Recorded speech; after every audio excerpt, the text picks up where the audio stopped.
আমার ঠিক পেছনে একজন নামাজ আদায় করতেছে, তার নামাজ শেষ হওয়ার আগে আমি যেতে পারবো কিনা, নামাজরত ব্যক্তির ঠিক কতটুকু সামনে দিয়ে যাওয়া যাবে।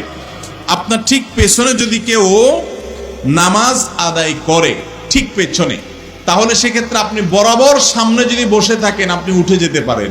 এই মাসআলাটা না জানার কারণে বহু মানুষ আছে সামনে দাঁড়ায় দাঁড়ায় কই মাছের মাথা চাবায়।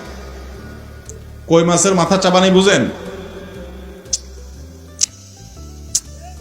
এরকম করে, মানে পিছনে যে বেচারা নামাজ পড়তেছে বিরক্ত হয়ে সে কই মাছের মাথা চষে।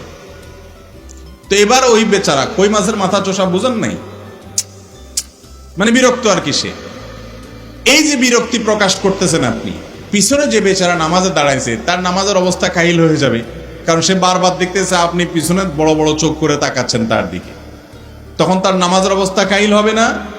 আমরা অনেকে জানি না এই মাসআলাটা।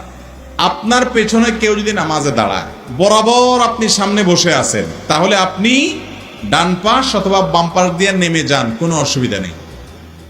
আপনারা কেউ বসে থাকতে বলেনি। আর যদি আপনি বসে থাকতে পারেন যাতে অন্যরা নির্বিঘ্নে চলাফেরা করতে পারে, সেটা উত্তম সওয়াবের কাজ, অন্যদেরকে সহায়তা করলেন।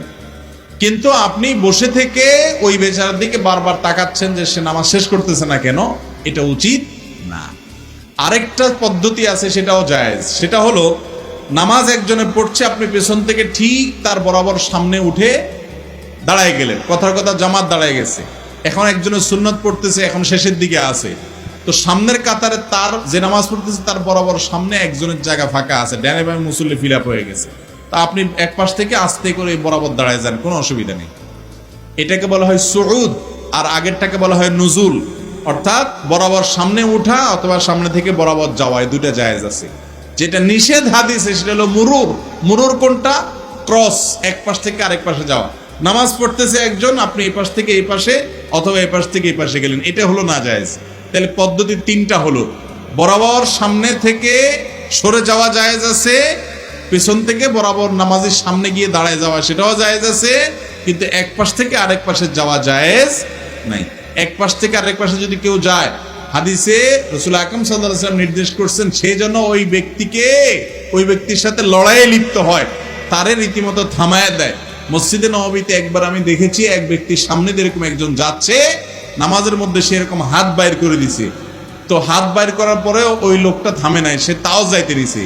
এরপরে নামাজের মধ্যে দেখলাম আমি তাকা যে এক হাত দিয়ে তার জামার কলার এরকম করে একটা মোচড় দিল আর কি, লোকটারে ফালাই দিয়ে আবার সে নামাজ পড়লো আর কি। ওই বেচারা পরে অন্যদিক ঘুরে গেছে। তো এরকম কিছু বেয়াড়া মানুষ আমাদের সমাজে আছে না নাই, যে তারপরেও যাওয়ার চেষ্টা করে, আছে না নাই? এটা করা উচিত না।